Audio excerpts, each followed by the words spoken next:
This is a project that I've been thinking about for quite some time, and months and months have gone by without me starting it. So, you know, one foot in front of the other. I want there to be a record of my story so that when the inevitable time comes that I'm no longer here, that there's a record of my life and the things that I've experienced for others to see and, I don't know, understand me better. But I'm not going to start like a regular story, you know, from when I was little, as I grew up in chronological order. But I'm going to do the highlights, so to speak. Um, and I think the first story that I want to do, or want to say, or tell, um, is the story of my incarceration. And we'll see how it goes. My living situation where I was when I was young, right before I got locked up, which was, I was 16, and it was the early 90s.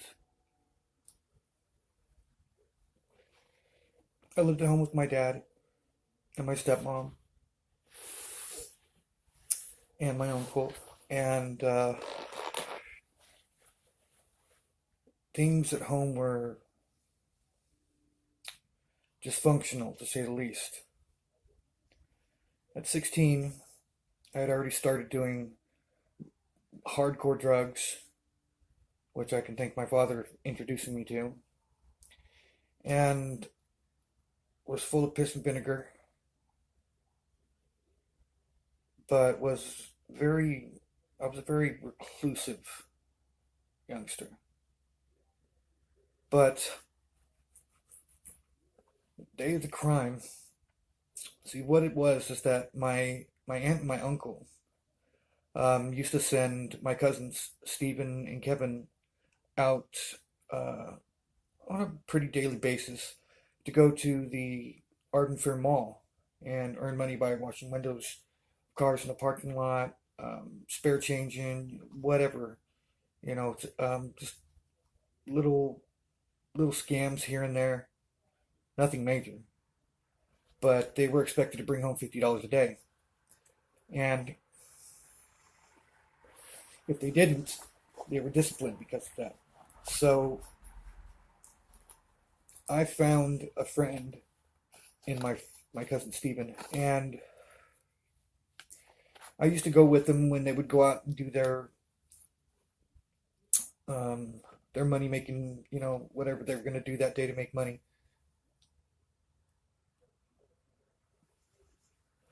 And after they made that $50, which is usually shit by 9, 10 o'clock in the morning, we pretty much had free reign to do whatever we wanted to do for the rest of the day until about sundown. Well, my stepmom had seen that my cousins were making, $50 a day. That's $100, between the two of them. And I mean, $100 a day. That's 3 grand a month.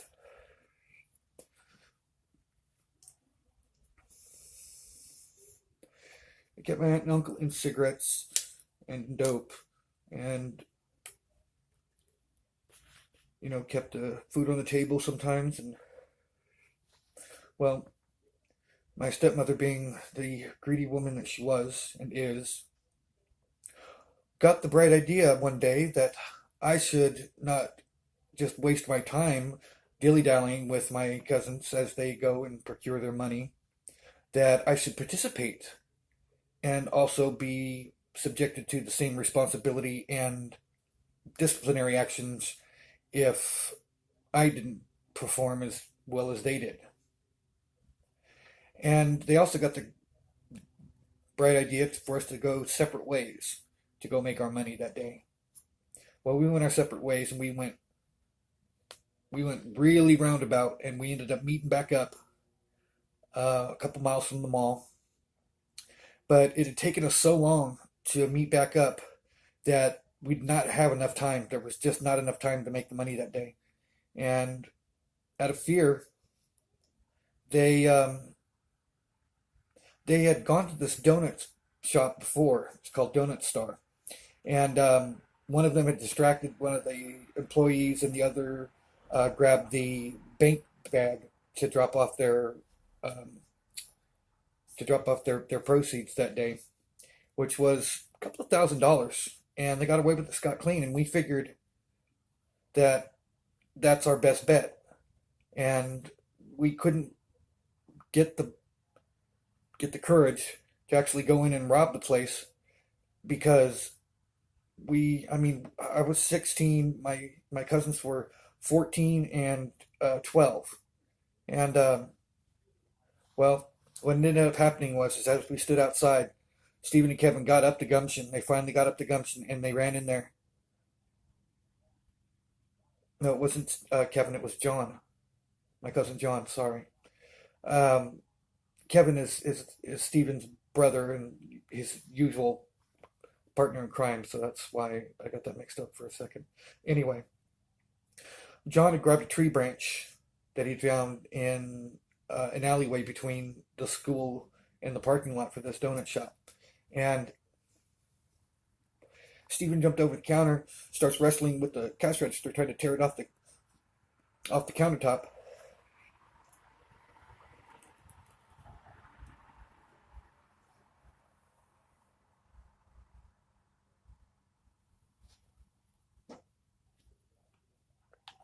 And John began to beat the clerk. Well, I heard this commotion going on because I was still standing outside. And I went to run inside. And this donut shop has nothing but giant windows all the way around the building so you can see in. And this was on a pretty busy street corner. While other people had seen what was going on and decided to, well, to stop us. Well, as I walk in the door, um, this this this man was coming in right behind me. I didn't see him. I was focused on what Stephen and John were doing. And as he came in, him and a couple of other people who showed up, a couple of seconds later, restrained and detained us until the police showed up, and then they took us to jail. Well, while we were sitting in the back of the cop cars and they were getting statements from the witnesses and from the victim, they had taken us and put us in opposite cars. What I mean is that there were two side by side, and they had us all three handcuffed together in one car, and then they had me unhandcuffed from my cousins and put in a car by myself. Well, in that movement of which cars we were in, at that time the victim was being asked who had assaulted her, and she pointed to the car that I was in when she was meaning to point at the car that my cousin John was in. And because of that, it complicated my charges. Of course, being the oldest one there and the one that's responsible, I was the one that caught the most heat. And what it broke down to was it was my first offense. And I went to juvenile hall, and in juvenile hall, I I mean, I'd never been to jail before. I was scared shitless. I didn't know what to expect. Of course, my cousin Stephen had always told me, because he'd been there before quite a few times, that it was nothing. And that we would get, even if we did get caught doing what we were doing, that we'd just get a slap on the wrist because I had no criminal record at the time. And so, taking him at his word, I figured, we're going to be in and out and that'll be it. Well, that was September 28th of 1994. I didn't see the light of day, well, a free light of day, until August 18th of 1997.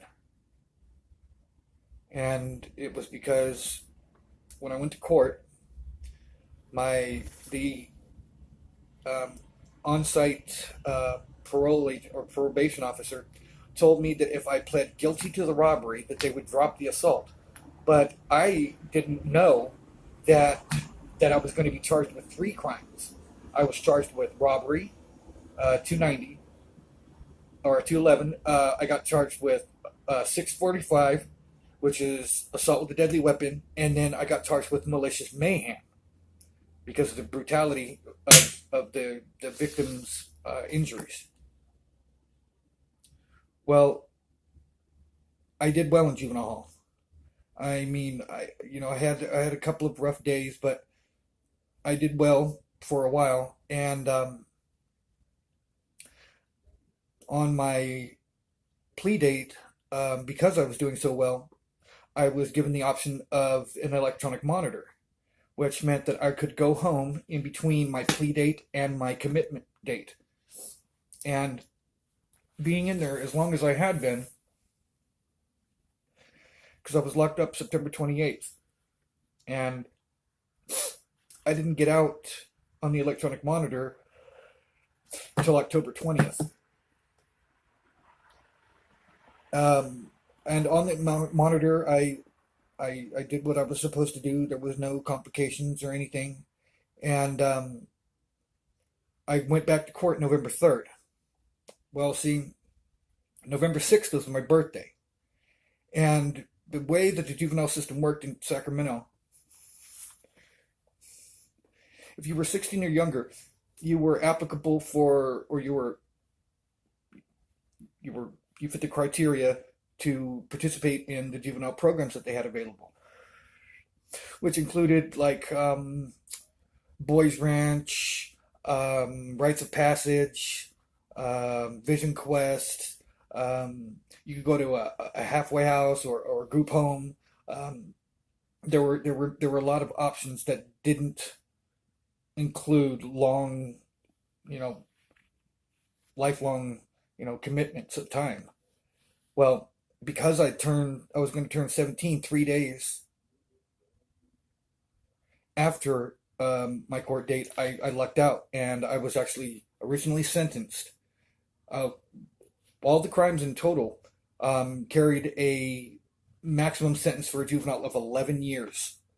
And I was sentenced because of, how well I'd done, and that I, not gotten any fights, and, did what I was supposed to do. I got a sentencing of 3 months and 28 days at the Sacramento County Boys Ranch. Now, the Boys Ranch is in a place called Slough House, which is about 80 miles from Sacramento. And it's out in the middle of nowhere. I mean, nowhere. There's nothing for miles, just grass and farmland.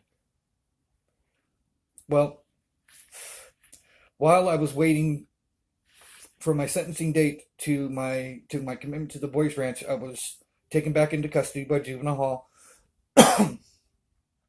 And I'd gotten the idea that I was better than this, that I was too smart for these people, and that I could get away with not having to take responsibility for my crimes. So I devised this plan because, see, the Sacramento County Boys Ranch itself, they have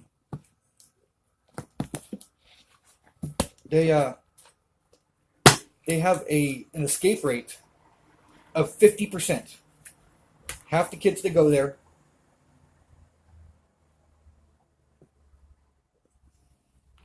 try to escape. And they're successful because there's no fences or gates around the Boys Ranch. It's just really, really far away. I met a guy named Carl Harmon in juvenile hall. And Carl and I became fast friends. And we had devised a plan on escaping from the Boys Ranch. Now, the reason why I wanted to escape is at the Boys Ranch, after you're there for 6 weeks, you're allowed to go home on furloughs. Well, because of how horrendous my living conditions in my home life was, before I even got to the Boys Ranch, I was told that I wouldn't be allowed to have any visits, that I wouldn't be allowed to have any furlough passes, and that when I finished the program, that I wouldn't be going home. I would be going into the system. And I got to the ranch. Well, when they transport you, it's in a van, and the van doors aren't even locked. And the driver, he told me, because people don't keep secrets. And it was a couple of weeks before I actually left for the ranch. So people had heard that I had planned on escaping or running away. Well, the driver told me, as we pull up to the first stoplight on our way out there, if you want to run, this is the time to do it. You just gotta open that door handle and just go. Save yourself, a long, long walk. And I was like, escape? What are you talking about? No, no, no, not me. So we took the ride out there, and it took about an hour and a half. And once we got out there, I mean, this place was Disneyland. There was video games and a pool to swim in, and a gym, and I mean, there was a lot there that even you didn't have in juvenile hall. Well, anyway, um, I'm there for 2 days, the first couple of days, and it's not bad, So I figured, maybe I can do the program. Well, that night, the second night I was there, I called home, and my girlfriend at the time, my fiance at the time, that I was living at my house with me. She answered the phone, and we get to talking, and the next thing I know, she tells me that she's pregnant, and something clicked in my head. Everybody says that I got a case of rabbit blood, but that night, Carl, myself, and another accomplice, a guy named Eddie Lester, decided that we were going to run. So we waited until there was count, and after they counted us, everybody told us, if you're going to escape and you want to get back as quickly as you can, that there was this water tower out up on this hill, that you run out to the water tower and you keep it over your left shoulder, and if you stay in that direction, that you will eventually make it to Sunrise Boulevard, which is the closest major street that we could use to get back into the city of Sacramento, not necessarily the county. Well, we ran, and we made it away, and we walked and walked and walked. Like I said, we left at 6:30 in the evening, and man, all that time out there, there was just nothing but farmland. Oh, and Carson Creek. But Carson Creek, in the middle of November, it was about this wide. It was just a trickle of water. So we stepped over it and just kept on going. Well, come about 11 o'clock, we've been walking for 5 hours and tired as hell. We come upon, or we come to a point where we see a flashing light.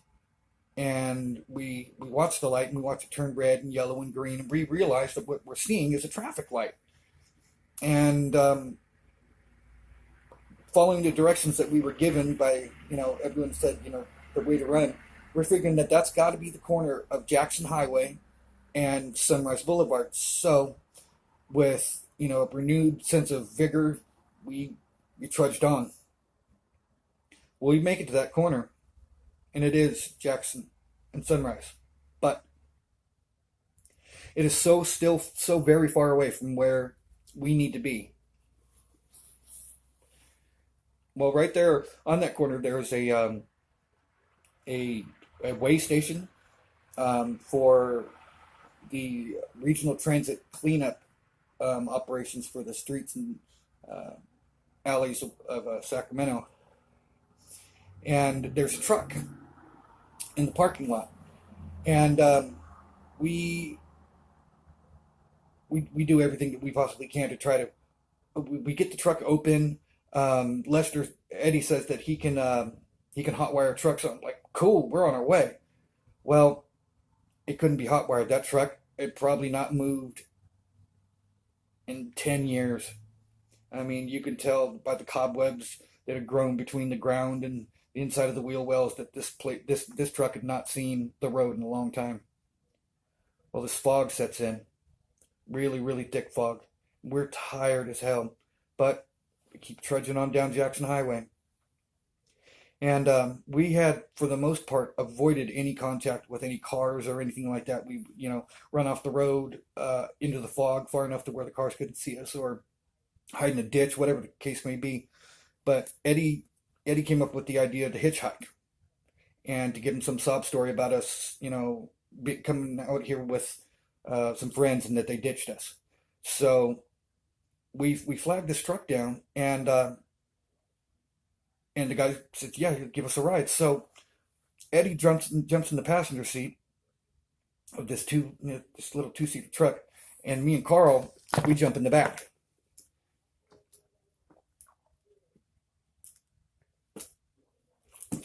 Well, it was cold, really cold. The middle of the night, in the middle of November, it was cold. But the guy drove us as far as the 7-Eleven on Lincoln Village Road.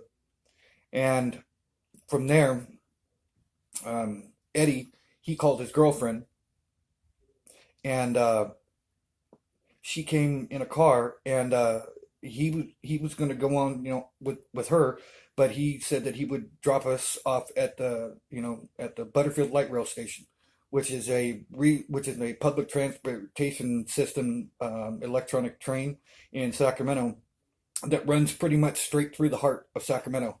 And if you watch for the guards, you can ride the train for free.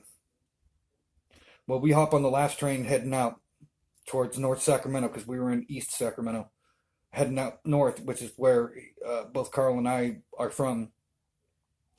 We catch the light rail train, and without incident, we managed to take the train all the way to the closest spot to my house, and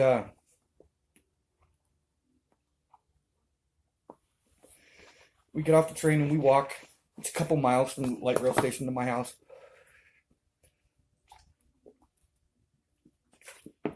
Now, mind you, we'd escaped from the boys' ranch, so we were fugitives. Of course, 16 years old, this being the first experience that I had with law enforcement, we we in our eyes, it was as if we had just escaped from Alcatraz. We were ducking and dodging every car and every person, everything that we thought that could get us caught. Well, I managed to make it back to my house and walk in my dad's front door at 1:30 in the morning. And when I walk in, my dad's sitting in his chair, and my stepmom's sitting up with him. My girl, she was asleep in my room on the bed, and sat down. My feet were killing me, and my dad knew, that I had ran, because they had contacted him and told him, your son's on the run. If you see him, let us know. Well, being at 1:30 in the morning, my dad says, "Well, we'll deal with this, and we'll deal with this when the sun comes up. Why don't you go ahead and get some sleep?" Well, my friend Carl crashes out on the front room floor. I go in my room and lay down next to my girlfriend, and we end up getting up at like 5:30, right before the sun comes out. My and nobody else was up in the house yet, and we decided we can't stay there, because that's going to be one of the places they're going to be looking for us. So we took off, and we headed over to my friend Annette's house. She lived in the Evergreen Apartments, right by the light rail station that we'd gotten off at the night before. Well, we go over there, and of course, being fugitives, everybody's like, oh wow, they're almost they're awestruck over it. It seems a lot more, you know, like movie, plot than real life. So, you know, everybody's buzzing around me, and my friend Annette gives me a couple of packs of cigarettes, and I head downtown because Carl wanted to meet up with his girlfriend Elena. Well, we head downtown, and this is it's like right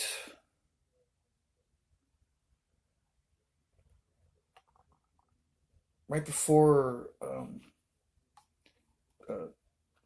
the holiday season and everything.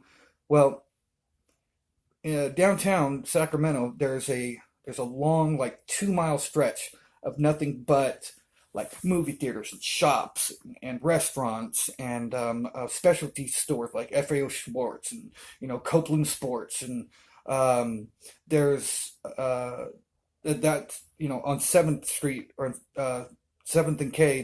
It's a cobblestone street that only the train goes down. No cars, and it's blocks and blocks of stores. And then once you get to the end of K Street, then starts the downtown plaza. And the downtown plaza is this three-story like mega mall that has one below ground and two above ground uh, levels to it. And I mean, it has everything from a double food court to fountains. They got laser light shows at night. And once you get all the way through the downtown plaza, then you come to this place that we called the Circle. And it was nothing more than a what's the word I'm looking for? A transfer from the plaza. You go through this underpass, and as you come up through this walking pedestrian underpass, you come up into Old Sacramento. And Old Sacramento looks like it did in like 1850. Wooden sidewalks, cobblestone streets, horses, um, and in Old Sacramento, all of the original buildings are still there, but they have modern shops and like a Round Table Pizza and an underground arcade that they called Aladdin's Castle. And you walk through Old Sacramento to the other side, and you're met at with the Sacramento River. And on the Sacramento River, there's like a big paddle boat, like Mark Twain style, called the Delta King. Um, there's a lot to do there, and there's a lot of um, people and commotion and motion and um, commerce and things going on down there all the time. And we used to go down there and hang out at that circle, the circle in the concrete before you got into Old Sac, because nobody hassled you there. It wasn't Old Sac. It wasn't the downtown plaza. It was like uh, a safe zone for all of the security, the security guards and cops and stuff that frequented down there, because, like I said, it's the heart of Sacramento, and a lot of stuff goes on down there. Not all good, but I digress. We go down there to meet his girlfriend, so we get on the light rail train and hop down there, and we're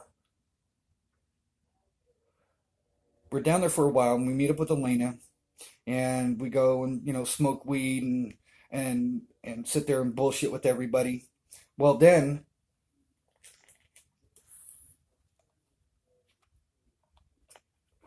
while we're down there, we run into our friend he goes by the name of Little Man, because he's a little guy. He's only like 4 foot. Well, Little Man belongs to a group, a Mexican gang group called the Norteños. Well, Norteños had problems with this other gang on the other side of the river called the Broderick Boys. And we're hanging with Little Man and his homies downtown, standing outside the arcade. And here comes a couple of Broderick Boys, and the next thing you know, one thing leads to another. There's a gunfight. Well, the Broderick Boys, they ended up taking off in a car down the alley of one of the old streets in Old Sacramento. to get back over the Capital City Bridge to their side of the river. And so Carl and I, knowing that it's going to become really hot really quick there, the cops are going to be crawling over the place, we take off. Well, we end up back at the nets, and when we get over there, my stepmom's there, which is kind of strange because, you know, first of all, my stepmom and I do not like each other one bit. And she's there and she has a bag of dope. So Carl and I, she offers it to us, and of course we take it. And Carl and I end up agreeing to meet, or to go back to my house that night, and deal with the stuff in the morning. So we go back to my house. Now, mind you, while we were downtown, at the arcade, I ran into this guy that I thought looked kind of strange because he had a blonde, blue, and red hair, kind of like the colors of the American flag, but he dressed like the most gothic goth you could possibly imagine. I mean, he wore lipstick and uh, eyeliner, black, of course, and then he wore leather chains and a long trench coat. And well, we Chris had come with us, so Chris and Carl and I had planned on meeting up with Elena and my friend Sunshine the next day downtown, and we all go back to my house, and we have something to eat, and we sit there and bullshit. But and of course we'd done the drugs with my stepmom, so we were up all night, chatterboxing and bullshitting. Well, come 2, 3 o'clock in the morning, we're getting kind of tired, so we crash out and we get up, and I'm putting on my street clothes, and everybody in the house is just getting up, and I hear a knock at the door, really hard knock, kind of knock you can't mistake for any other kind of knock. It's the cops. So I walk to the door and I look through the peephole and I see a black shirt and a silver badge. And I turn to run back through the apartment. I was going to go diving out my back window to get away. And as soon as I turned to run, my dad stood up from his chair and kicked my legs out from underneath me. And I ended up falling face first on the carpet as the door's opening and the cops walk in, and they're like, are you, so and so? And I was like, yes. And they were like, are you Carl? And he's like, yeah. My friend Chris is like, I ain't got nothing to do with that. And they were like, you can go. And they took Carl and I back to juvenile hall. My dad had turned me in. So we went back, and I was sitting there in juvenile hall once again. Thought I'd gotten away with it. And here I was again in that lonely, sad place, not knowing what my fate was going to be, because I figured there was no way that they were going to send me back to the boys' ranch again. And I had turned 17, so I was no longer eligible for any of the other programs. And that's the very first time, that I heard the acronym CYA. Later, I would learn what that acronym stood for, and experience it in its totality. But that's a little further on. Well, I sit there in my cell contemplating what I'd done, and there was a guard there named Ball. He's this tall black guy. He had